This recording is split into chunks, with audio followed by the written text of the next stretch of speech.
This video will show you how to use the score sheet for your peer review panel. I'd like to show you that we have 3 sample proposals on this sheet, and we have 3 reviewers that are participating in the panels, of which we've added their initials to the top here. You'll also see that there's the drop-down options for all of the different scores that can go into each of the categories.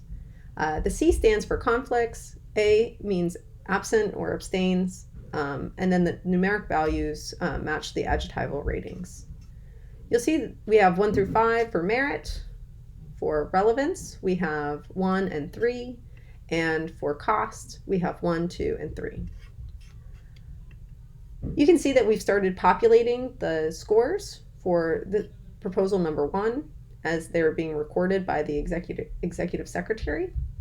As that happens, the median and the adjectival score is being automatically calculated by the score sheet.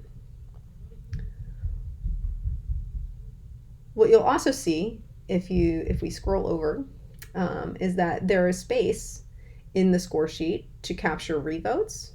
So if your panel decides that a revote is necessary as you work on drafting of the eval, this is where you would capture that. And then you'll also see that further over there is space for descope votes. So if your panel decides that a descope would be appropriate for this particular proposal, this is where you can capture those votes. The other tabs on this score sheet, for the most part, will be locked and are just background. But there is a summary tab that will be used once we get to the debrief.